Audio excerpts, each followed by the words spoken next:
Hello, everyone. Welcome to another edition of Find Your Finish Line. I'm Mike Riley. And you know, we've always been told that it's all about the bike. Why is that? Because my guest today in 2017 and 18 disproved that. He disproved it last year in Nice, too. And you're going to hear his story of how those running legs take him to where he wants to go. Everybody, I've talked about TriDot Training, one of the best training programs out there for age groupers and coaches. Coaches like Mark Allen, McKeely Jones, Tim O'Donnell, Marinda Carfrey, finding out that coaching athletes helps them save time and get them to the finish line in a much better fashion. Check it out, tridot.com. Join me every month for the inspiration to find your finish line.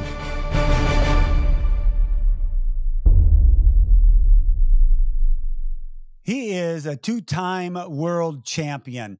In 2017, he went 8:01 in Kona. And then in 2018, was the first person ever to break that 8-hour barrier by going 7:52, doing it on the run, as I talked about earlier. Last year, he was second at Roth. He was second at Nice at the World Championship. Guten Tag, wie geht's? Patrick Lange from Germany. Hallo, danke, es geht mir gut. No, I'm fine. Great to talk to you again, Mike. Pleasure to be on the show. Always, Patrick. You know, from the very first time I met you back in Kona when you took a third place, and that's one of my most coveted stories ever, when you broke the run course record and Mark Allen was standing there, and I went to take you over to Mark, and you were so shy, so embarrassed that, oh my gosh, I broke Mark Allen's run course record. It's almost like you wanted to do it, but it was almost like you were really embarrassed, weren't you? Indeed. Like at the time when I crossed the finish line, I didn't notice straight away that I broke this. I think it was 27-year-old course record, and when you announced it in your unique Mike Riley way, that I also knew just from television, man. I mean, you're the legend of the speakers, and here you saying that, I was literally standing right in front of him, and you said, "Oh my God, you guys, you know what just happened?" And I looked him into the eyes, and he, with his Mark Allen, calm and friendly, smiling face, looked me in the eyes and said, "Patrick, it's okay. It's okay. It's sometime." At one day, I knew it's gonna be broken, and I was just, I was apologizing for it because it just felt right. And no, ever since that, I'm glad to, call Mark a friend, and we talk regularly. Yeah. And it's great. It was a great moment. So thanks for sharing that. And one of my most prized possessions in the book, Patrick, when you finished one year, you grabbed me by the face as I was calling you. I'm calling you an Ironman World Champion, and you've got your hand on my face. I go, oh my gosh, that is so sweet. You were so. Yeah, We call that words. we call it real. These words out of your mouth, like I was chasing them my whole life, and they inspired me to go into the sport, and these words, "You are an Ironman World Champion," is just. Yeah, I mean, it gives me goosebumps right now, because it's this definitely still one of the big driving forces in my life, and to hear that out of your mouth was just incredible. And I literally wanted to kiss you, but I did not. That would have been okay. And you never know. Maybe I'll say those words to you again one day. We'll just keep it at that. So my first question, usually on Find Your Finish Line, Patrick, is to all my guests: what kind of workout did you get in today? I did a 5K swim, 5.2K, 1.5 hour swim. Wow. Nothing crazy. Obviously, yeah, I'm in the training camp in Mallorca, beautiful Mallorca, looking out. The sun is shining, slight breeze, and of course, um, um, those rest days kind of are always very welcome to do great interviews with great people. So this is kind of my rest day. So my only training session for today is a 5K swim. Um, yeah, so nothing spectacular. Well, what about why do you choose Mallorca? Why do you choose Mallorca for your winter training ground as you have? I mean, I think you wouldn't ask that question if you have you been to Mallorca? I don't think so. Yeah. Yeah, yeah, I know. Well, remember, I live in San Diego, so I know what good Oh weather is all yeah, about. okay. You So know. that's obviously a big point. Me coming from Germany, the winters are dark, rainy, cold. So for us, is Spain is the main destination, and obviously the second option next to Mallorca are the Canaries. But I always feel the Canaries. Yeah, they have like 3, 4 loops you can ride on your bike in Mallorca is a complete Mm, different, completely different to it. So among the Europeans is the most favorite island for riding bikes. So it is just incredible. The cars are mostly friendly, much more friendly than in Germany. And no, you have everything. You have hills, you have flat courses, you have beautiful weather. So you should check it out because it's obviously amazing. There are, I think, but um, also more and more American tourists are coming. I think there is this mm, direct flight from New York now that's new. So no, oh, it's a great place, and obviously the weather makes training so much easier. Patrick, do you most of your training I see on social media, you're riding with a group Mm. of people or running with some other people. Do you do you ever like going out and just doing something on your Oh yeah, own? yeah, absolutely. This is really important. Um, uh, Obviously, I am um, uh, a little bit old fashioned, so I don't run around um, and filming myself in selfie mode all the time because when I'm training, I'm focusing on my job. I'm focusing on training, and so obviously the most content that we create is filming by if someone else is around. So Hmm. this might um, yeah attract the Well, you know what I love about your posts, even though you're probably hurting because you're riding hard or running hard, you always look like you're having a good time, making fun of your friends and waving and the whole deal. Sometimes I think, say you're on a 150K ride, the only time you might be smiling is when you're on the camera. The other times you might be hurting. No, honestly, Mike, I'm enjoying my job, and I'm super grateful to have been given the chance to chase my dreams, and so of course, having fun along the way is not forbidden. So I enjoy that as much as I can, to be honest. Good, good. I like hearing that. Patrick, take us back to 2009 when you took a third at the under 23 German national Whoa. championships. Did you ever think did you ever think way back then that you would go on a journey of an Ironman journey and become a world champion? Did that even come into your mind back in 2009? Yes, it did. In all honesty, it did. But because you're going so ways back, I didn't knew back at that time how hard it will be. So I Yeah. honestly thought, yeah, that's let's do that. um, but no, I honestly I always dreamt about competing in Kona. That's what gets got me into sport in the first place. So back in, I think it was 97, Thomas Hellriegel was the first German to ever win the Ironman World Mm-hmm. Championships. And that's actually where I saw for the first time in television those crazy bunch of peoples doing this crazy sport on a very hot and very, very far away island. And it just hooked me straight away. I I could feel every time when I was playing soccer with my friends, every time I went out Yeah. on a bike ride with my school friends, that they were tired so much faster than I was. And the longer I couldn't Mm. sprint, I couldn't throw things, I couldn't jump really good.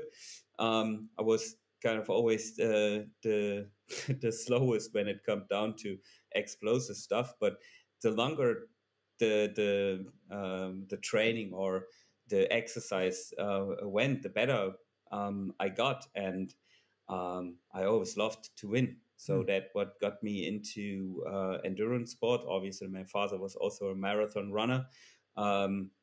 He Mm-hmm. was not a professional, but he was. I think he ran a 3:00:20 once. So I remember that Mm-hmm. he always wanted to break the 3 hour barrier.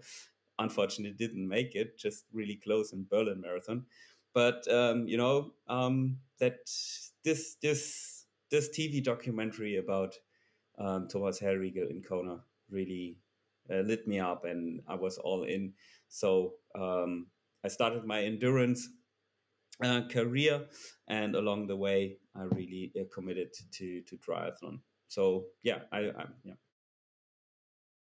It's interesting because so many people are inspired by what they see, but they really don't know what they're Mhm. getting into because the distance is so hard, Kona is so hard, and training is hard, especially for you professionals, the pros.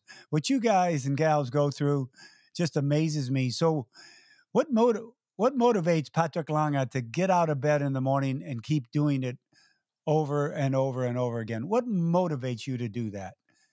The visualization of me with the Hakule sitting on the beach in Kona, and having that feeling again of being world champion, enjoying a cold beer, and just have proven the world uh, that I can do it again. I It's love that that. I simple. love that. It's like Hmm. I'm absolutely convinced that I can do it again. And I I keep improving myself. Despite my uh, experienced age, let's say it this way, turning 38 this year, which is obviously compared to the young generations coming up, is not the youngest anymore. But I think I've proven in Nice that yeah, I can give Mm. those guys still a good run for their money. And no, I'm that's what really gets me out of bed. Those, and there are so many great races that just give me goosebumps when I think about it. And especially going into this year, this 24 year, it's gonna be so exciting for me, because Hmm. there are many races that I have chosen my race schedule by which races give me the most excitement. And with the Ironman Pro Series, I think it's a great opportunity to um, have a racing series that like combines all the greatest races of Ironman, and there are so many that like really excites me and really give me goosebumps when I think about it. So I'm all in for this year again. Yeah, it'll be fantastic to see you here in Oh Oceanside yeah. in San Diego County. What, 3 weeks or less than, yeah, about 3 weeks, 4 weeks from now. And would Oceanside, because it's a 70.3, Patrick, would that be a good test for you? Because that's a speed race, and there's going to be a lot of professional men there that can ride and run fast, do the combination of the ride and run. Do you look at Oceanside as a test, or do you look at Oceanside like, doggone it, I want to win that race? I always go into the races and want to win it. That's definitely a driving force. I'm not the one to go into a race and say, okay, I'm happy with 10th place. That's definitely not my approach to racing. But on the other hand, I am realistic enough that my strength is within the Ironman distance. Absolutely. The results show that pretty clearly. But it is a great test among super fast athletes, and I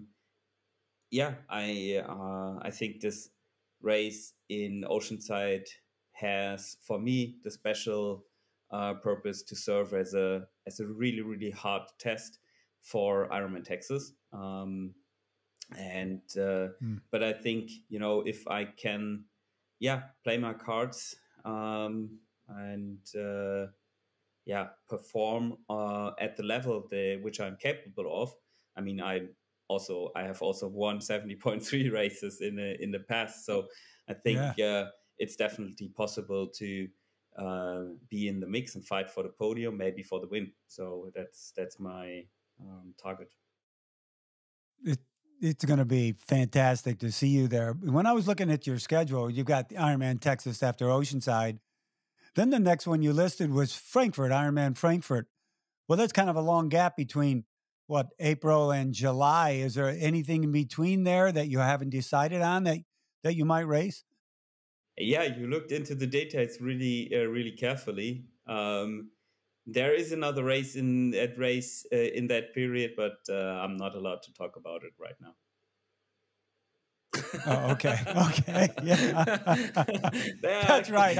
I'm sorry. There are contractual obligations in place, and I can't talk. But maybe I say maybe. Okay. We will see. All right. Maybe is good enough. All right, everybody. You just all heard a maybe, okay, from Patrick, and a maybe from me. So it's good.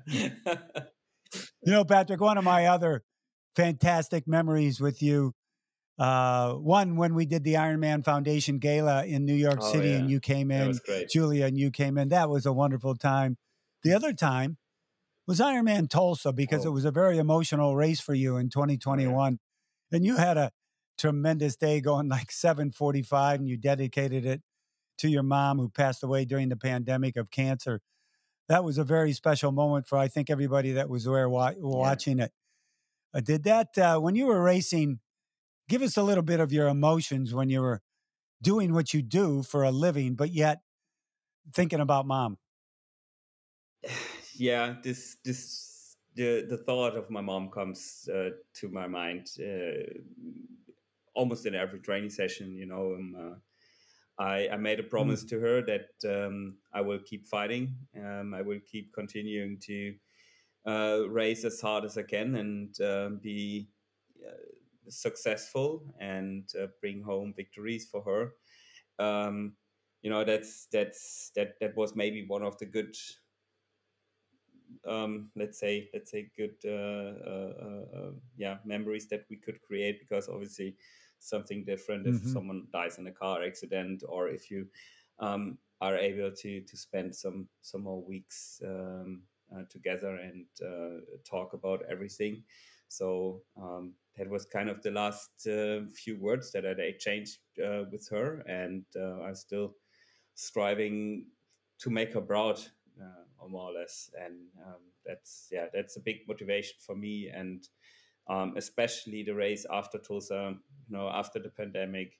It was the first big race where almost every a professional was racing. I simply could prove a point, and I think was really emotional, and really proud that in the first race after I gave this promise to her, I could could do that, and do what you do. So with Nice last year, tremendous race, going 8:10, having a great run. Obviously, a different course than Kona, different topography, the climbs and the descents on the bike. But you were less than 4 minutes behind, the champion Sam Laidlaw. Do you look back at all and go, this is what I could have done differently, or this is what I could have done differently, and made up those 4 minutes? Yes, of course. I wouldn't be. Uh, it's maybe a little bit the German side of me. So no, I'm absolutely with my coach and with my team. Obviously, we sat down, and everybody who is in my team wants to help me get back the IRONMAN World Championship title, and we want to win the third star together. So we sat down and had a really deep analysis of this really good race for me, to be honest. Like, I executed my best ever watts on the bike. I think I also played. I rode a tactical, really clever race. I attacked in the end on the last uphill. I took all the risks in the descent, in the downhill. We were there in the months before the race, and had a really, really deep look into the course. Like, did a lot of course recon, and I think, yeah, the race was really well executed from me. But of course, we looked into the details and said, okay, what could we have done better? And obviously, Sam did an amazing job on the bike. He attacked where we did not expect him to attack. We were pretty sure that the first major gap would be created on the Col d'Avance, so in the first long uphill, and he decided to do different. He really opened up the gap on the big plateau, so we were not calculating with that, and obviously also the communication on the plateau is not really good because it's so far into the backcountry. You don't have any team or staff members there, so you don't really get a feeling for the gaps. And he opened the gap really tactically smart, I think. Yeah, and after I tried everything with my run, I wasn't fast enough to catch him. But to answer your question, yes, we definitely saw the potential in the swim. So I changed swim coaches. I'm now swimming with professional swimmers. Have a coach with a new idea of training. So I swim a lot more. that's for sure, and a lot harder, and it shows some progress already. So I'm really looking forward for standing on the start line, and kind of being more secure in the feeling of making the front pack, or even gapping other important athletes. So yeah. So to answer your question in short, I think in the swim is room for improvement. On the bike and on the run, I was really happy. Yeah, tremendous run as always. In 2019, there was such a buildup to that race in Kona, Patrick. I remember it vividly. Jan Frodeno versus Patrick Lange versus Jan Frodeno, the two Germans going toe to toe. And the Ironman game's a mental game, and a lot of times that if you can't handle that, especially after you having to drop out in 2019 because you were sick, how'd you handle that after the race mentally? I mean, because you got to get yourself back up on the horse and go, you know what, it's not over. It was just a tough day. How'd you handle that mentally? What do you do to handle that? 2019 was a really difficult year for me because it's been the year where my mother got diagnosed with cancer, and we all know that as a defending champion, it's always harder to compete. So there were Yeah. certain things playing into my mind and into my mental situation. But obviously, the situation with my mom was the most pressing and the most um, yeah that was holding me down simply. And um, uh, I did not want to talk publicly about her sickness Hmm. because I knew she was also reading the newspapers. She was reading. She was listening to the podcast, and I didn't want her make her feel bad uh, or responsible for my um, bad performances. But for me, as an emotional person, it was probably the toughest time of my life, to be honest, because just triathlon seemed to be so small, and Yeah. how can you Yeah.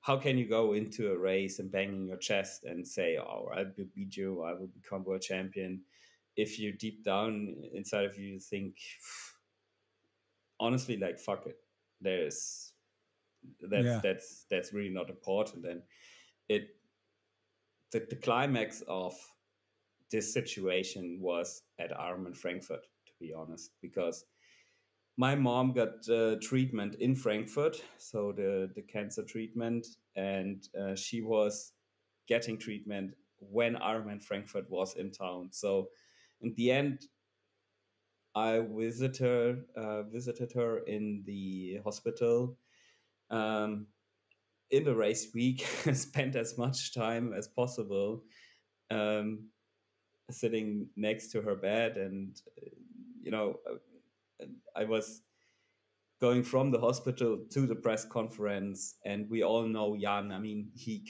is such a racer. He can sense if there is some weakness in his competition, and he obviously didn't know what's really going on, but he could sense this little insecureness and this weakness. And we were, yeah, he kind of put me in the spot and put pressure on me, and I was just, I mean, I couldn't talk about it, what was really going on. And Hmm. so Hmm. I completely like mentally shut down, and um, couldn't get it at all to my performance levels that I would normally be able to. And how I got out of all that was with the help from my family in the first place. Hmm. Obviously, my wife, my dad, my sisters. Um, we had to go through that time, talk a lot, and the second most important thing is to have professional help and talk through it and get to work with a mental coach for the first time. And I'm ever since working with this guy, and I think it completely opened Good. a new world of how to deal with setbacks, how to overcome uh, difficult situations in sport, in life in general. So yeah, it just yeah was the best decision to search for help and find it in a Well, professional way. I applaud you, Patrick, because in my mind, and we all know setbacks and failures and whatever, they teach you something. But if you don't learn from it, you're going to go backwards. But I think you're learning from it in a big way, being able to go forward. So, in saying that, I was just thinking about it. My gosh, Ironman Frankfurt this year is going to be one hell of a race for you. Hmm. You're in front of your hometown, you've got the history there, and maybe or maybe not something to prove. But racing in front of your home country has to be one of the most gratifying things there is, isn't it? It is definitely, and you are absolutely right. I want to prove the point that there I going into this race with really really high ambitions and high motivation.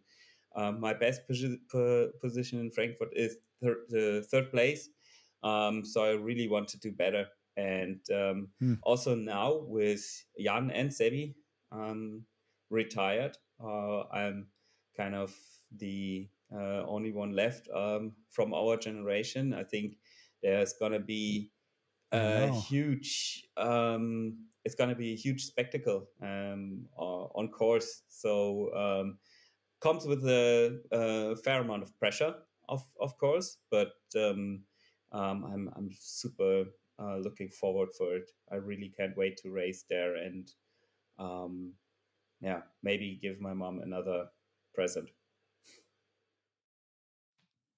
That kind of present, huh? I love that. You, yeah. The other part of that question is when we were talking about Nice. Now you're in Kona. The men are in Kona. The women are in Nice. You know that Nice course very well. How do you think the women are going to do in Nice? Great, obviously. So it is. I was maybe the biggest critic in putting the race to Hmm. Nice because as a Kona champion, you really, you know, I still love the Kona course, and in my mind, in my opinion, the World Championship belongs to Kona. It's have always been there, and on the other hand, I have to say, after racing Nice, I kind of changed my mind. Um, Still thinking that the World Championships belongs to Kona, and I also think we should still have women and men racing together in Kona. That's still is my opinion. But the race in Nice, if you do it outside of Kona, you do it there. The spectators, especially on the run course, are amazing. This is by far the best run course experience I ever had, and I just yeah, Really? absolutely, Wow. absolutely, because it's a 4 lap course, and the actually you have spectators along all the way because it's out and back 5K, and there are spectators anywhere, so it's Hmm. they really push you. So I enjoyed running in Nice a lot. So that's what the girls can really look forward to, and it's yeah, it is a great race to participate, definitely. Patrick, how do you think? How do you think, as you being a part of our sport for so long, how do you think our sport is doing? How do you think triathlon's doing? You know, we've got different factions, obviously. The PTO, the T100, you've got Ironman, you've got Challenge, you've got Roth. There's all these different factions, which I love because I think it helps the sport grow. We want more people to come into our sport. But how do you think our sport's doing with all of that? Better than ever, I think. So I, especially for the professional side of things, I couldn't think of a better time of being professional, to be honest, because the Mm. competition inside of the professional racing with Ironman Pro Series, with Raws, with T100, um, just l- we can see it leveled up the competition big time. So um, you can be sure if you want to win a professional race, you really have to be a really really good athlete. So no, I think it's great. I think it's developing in the right way, and also um, the PTO and everything they have brought to the sport. I can feel that it also elevated Ironman. I don't know if they would say it like this, but for me, uh, I have the feeling that the Ironman company is heading in a really good direction.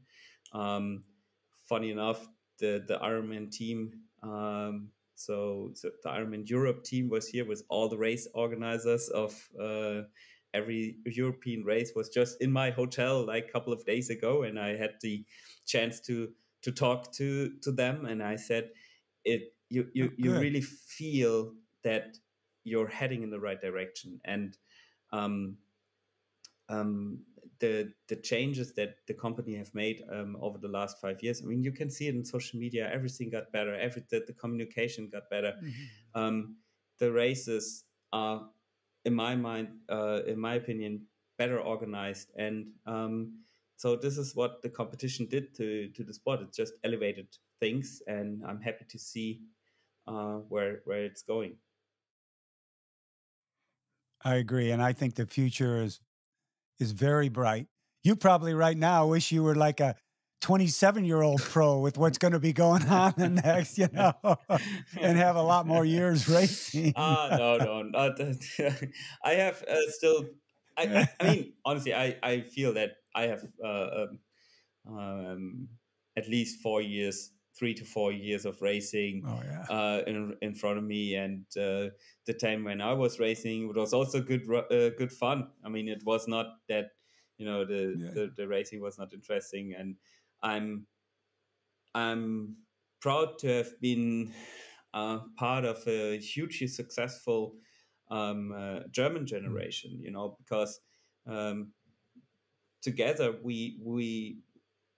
the three of us, Jan, Sebi, and Hmm. I think we were unbeaten for what, 6 or 7 years, kind 7 7, yeah, 6, yeah, and this created a huge attention, especially in Germany. So Jan and we became sports personalities of the year among all those, famous soccer players, all those, Formula One drivers, and Dirk Nowitzki's of this of this world. And we, the yeah. little triathletes became the sports personality of the year. So I think just on only together we were able to create and promote the sport, to create the hype and promote the sport in the way that we did. So um, I think it's all good. I think it's very good, and I think what you and Jan and Sebi have set up, hopefully for the future of German triathletes, is maybe there's a maybe there's a 16-year-old out there, male or female, inspired by you that one day will be a world champion. You should be very proud of that. Yeah, very proud of that.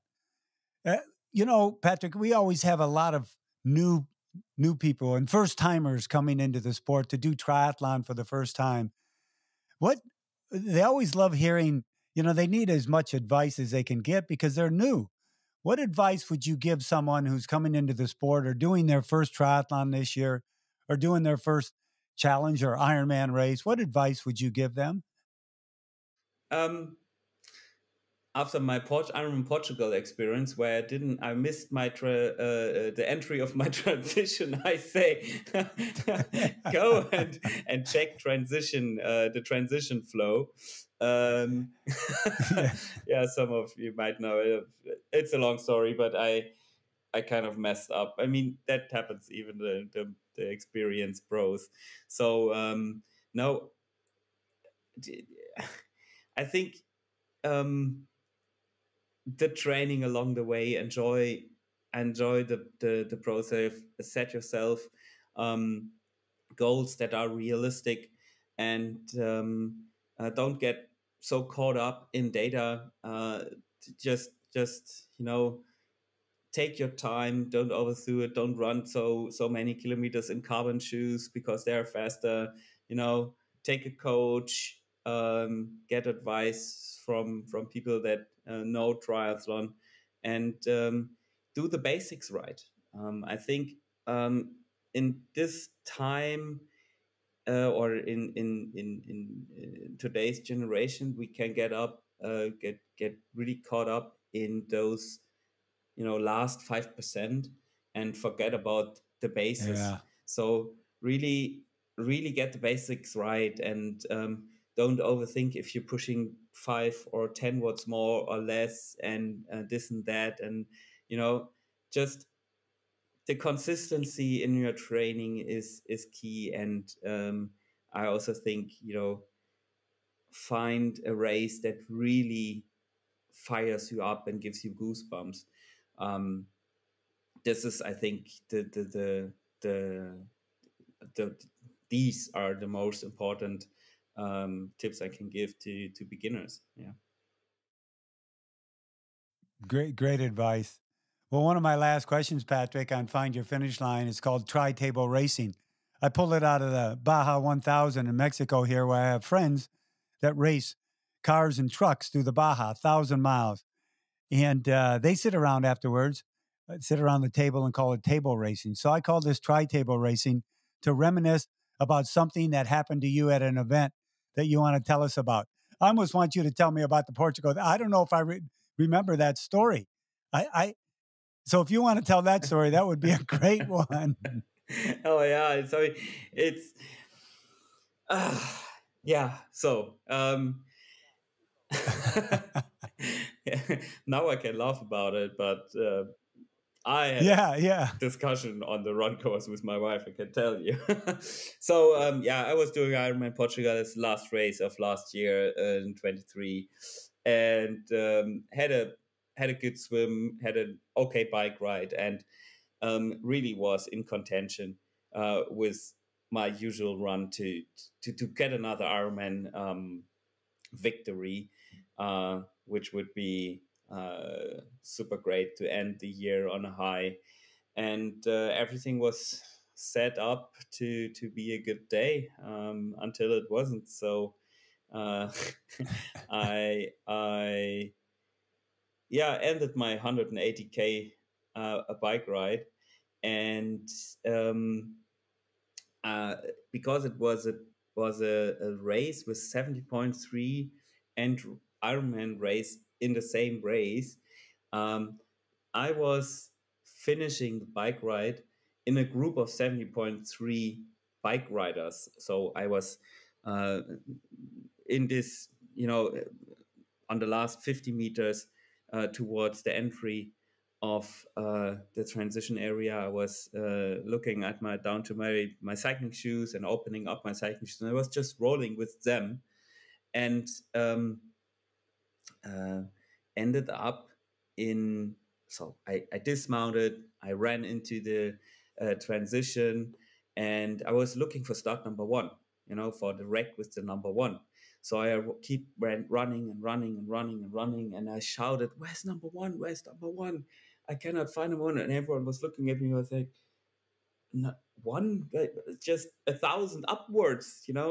What are you doing?" And I was keeping running and running, and I could not. Like, it's a nightmare. I couldn't find my rack. I couldn't find my. Oh, I couldn't find it. I simply couldn't find it, and um, so I was stopping and talking to this official, and he was like, "What's your number?" It's like, "One," and he was like, "Man, your transition. You were just literally you were driving by your transition. It's 1 kilometer down the road." So I was running oh. barefoot with my bike in my hand, and I was running to the transition. I think I lost 8 or 9 minutes in transition, simply because I was not paying attention of my entry in the transition area. So yeah, it was really a big mess, and so I learned that I will have a close look into transition flow for the next races. Well, one day I want to hear the story about the conversation you had with Julia when you were out on the run. Oh, I don't know if I don't know Jesus. if we'll be able to talk about that publicly on No, the air. no. I just can imagine. and But on the other hand, I have to say, hats off to Julia that uh, she kept supporting me. She really kept me in the race, and I said, Yeah. "What the FFS going on here?" And uh, the day is over and everything is bad and I'm such an idiot and I want to go home. And she was like, no, man, you're gonna fucking finish this race. And I will kick your ass if you are not going up. And I was like screaming at her, I don't want anymore, and that's such a shit show, and I'm such an idiot when I was running. So yeah, great support by her, and I finished the race. I finished what I started, and I think that's in the end what really counts. And also got a lot of love from the community for finishing such a bad day. Kept going, and I think sometimes that's even more worth than maybe the next victory. Yeah, that's one of the biggest lessons of life. Finish what you start, Mm-hmm. because it's a great example to yourself and a great example to others. Patrick, you are, obviously I've met a lot of professionals and call friends during my career, and I'll tell you what, you have some of the highest class I've ever met. You're a classy person. You're downright. You're humble. You've got a good heart and a good soul, and we are honored to have you as part of our sport. And I wish you nothing but the best of luck from Oceanside all the way through the year. And the podium is calling for you in Kona. I can just feel it. Thanks, my brother. That's really, really nice words. I appreciate it, and I can also give that back to you. I think the moments that we had on our finish lines were so special, so amazing, and I thank you from the bottom of my heart for everything that you have done for the sport, and for me in particular. Thanks. You're a good Thank you very human. much, Patrick. Thank you, and thanks, and always the best aloha spirit with you. Thank you very much for being on Find Your Finish Line, Patrick Lange. It's a pure joy, and I know we're all going to be watching you like crazy this year. So the best of luck out there. Race fast, race well. Aloha.